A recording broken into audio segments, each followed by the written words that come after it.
बड' लेटेस्ट आपडेटआव बयखौबो बरायबाय। दिनैनि रादाबखौ फरायदों आं प्रमद खाख्लारि। गिबि निउज आपडेटआव दङ। थांनाय 1992 मायथाइयाव जानाय हारियारि दाङाबाजिनि उनाव सावथाल हारिनि माखासे सुबुंफोरा गावनि न' बां नागारनानै गुबुन जायगायाव थाहैनो गोनां जादोंमोन।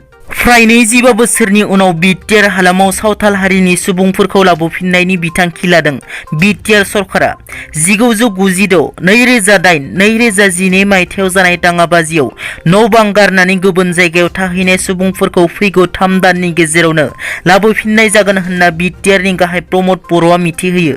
मख'नो गोनांदि दाङाबाजिनि उनाव न' बां गारनानै गुबुन जायगायाव थाहैनांनाय मुस्लिम आरो सावथाल हारिनि सुबुंफोरनो PMAY जोहै बिटिआर सरकारा न' लुनानै होनाय जागोन होनना मिथिहोयो। नैथियाव दङ।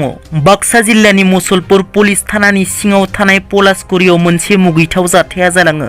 पलासकुरि गामिनि सासे 9 बोसोर बैसोनि हिनजावसा गथ'खौ 1 नं फकपारा गामिनि 46 बोसोर बैसोनि मानिकनाथ मुंनि फोरोंगिरिया जिनाहारि खालामो।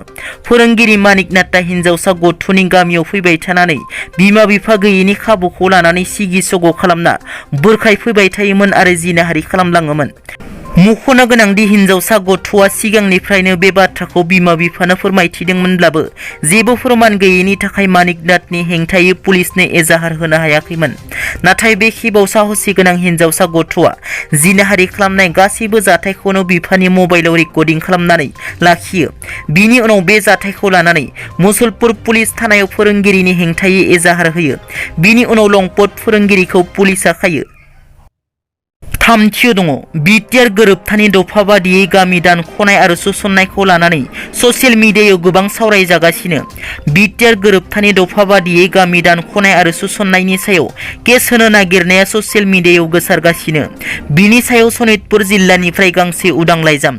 सानैसो दैदेनगिरिफोरा बिटिआर गोरोबथायाव थानाय गामि दानख'नाय आरो सुसननायखौ बन्द' खालामनांगौ होननानै केस होनो नागिरनाय खौरांखौ खोनानानै सनितपुरनि बर'फोरा जोबोद दुखु मोननाय फोरमायो उदां लाइजामनि गेजेरजों।